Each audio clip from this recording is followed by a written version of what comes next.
Yanımda gördüğünüz bu çalışmanın birçoğunu yaptım. Fakat sağ alt köşesi yarım kaldı. Buradaki etkiyi, burayı nasıl taşıyacağım, renklerin uyumunu, boyanın kıvamını, teknik ve yöntemlerini birazdan sizlere bunları anlatacağım. Görüldüğü gibi burada fazla detaylara girmedim. Sol taraftaki gibi ayrıntılar yok.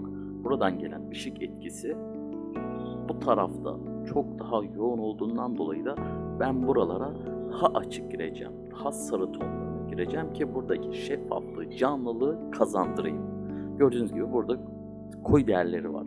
Bu koyu değerlerin üzerine biraz daha açık etki vereyim ki sağladığım bu ışık etkisi ortaya çıksın.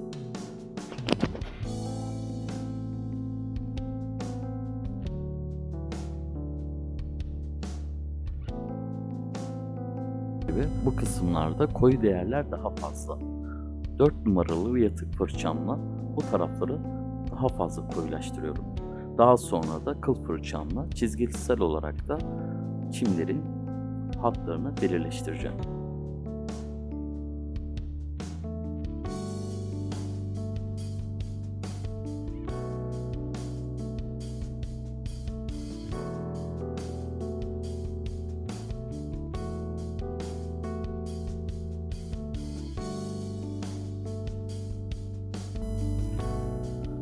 Fotoğrafta gördüğüm kadarıyla buralarda biraz daha turuncuya dönük sarı tonları var.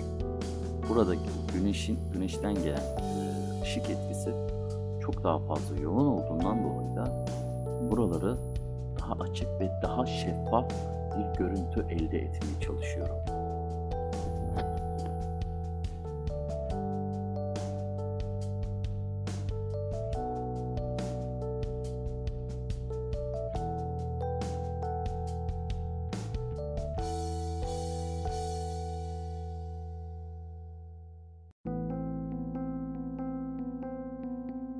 Az önce dediğim gibi çimenlerin altındaki koyu değerler çok fazla olduğundan dolayı da aralarına da koyu değerler vermemiz gerekiyor. Bu tarafta ışık etkisi yoğun olduğundan dolayı buradaki açık ve koyu değerlerin dengesini fotoğraftaki gibi iyi sağlamalıyız.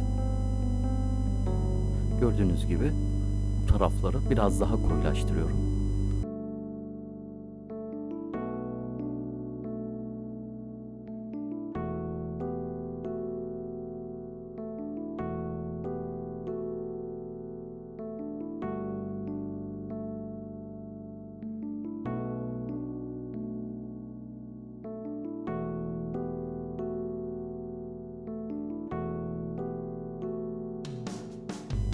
Bu yolun ortasındaki otların üzerindeki bu ışık etkisi çok fazla. Fotoğraftaki gibi ben burayı daha açık tonlar elde edip çimlerdeki o ışık etkisini burada vermeye çalıştım.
Evet, kıl fırçamla koyu yeşil tonuyla çimenleri, o aralarındaki koyu yeşil hatlarını burada veriyorum şu an.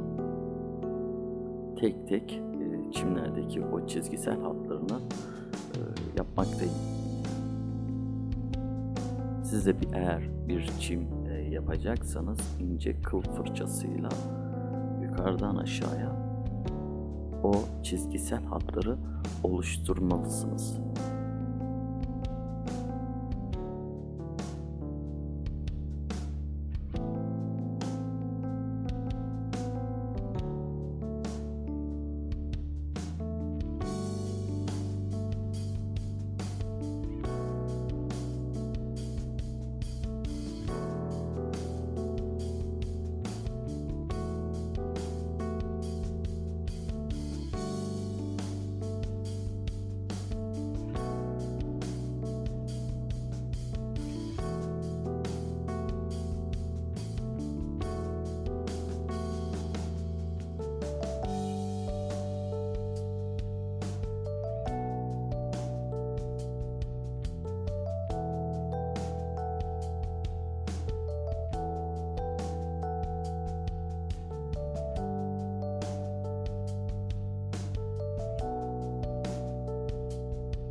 Beyaz titanyum ile limon sarısını birlikte karıştırıp çok açık sarı tonunu elde ettikten sonra buradan yukarıdan aşağıya doğru o ışığın etkisini burada kıl fırçamla sürerek vermeye çalışıyorum.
Buradaki arkadaki koyu değerini hiç bozmuyorum. Beyaz titanyum ile limon sarısını birlikte karıştırdım ve fırçamın uç kısımlarıyla nokta şeklinde çimleri ortaya çıkarmış oldum. Burada güneş etkisi, ışık etkisi yoğun olduğundan dolayı da o şeffaflığı burada yansıtmış oluyorum.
Tabii burada güneş etkisi de çok fazla. Tabii aralarda çizgisel hatlar var. Onları yapıyorum şu an. Deli fırçamla da aralarına biraz koyu yeşil, koyu değerleri sürüyorum. Aynen bu şekilde. Küçük dokunuşlar yaparak uzaktaki o çim etkisi de bu şekilde veriyorum.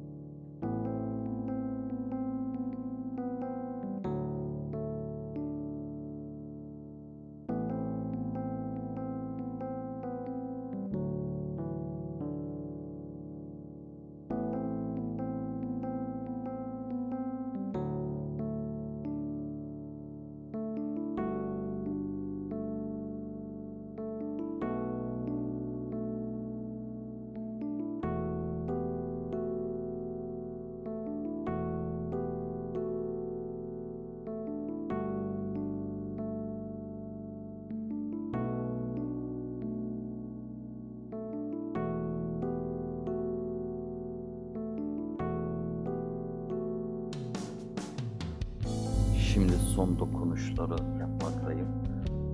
Bu kısımlarda biraz daha canlılık var. Biraz daha buralara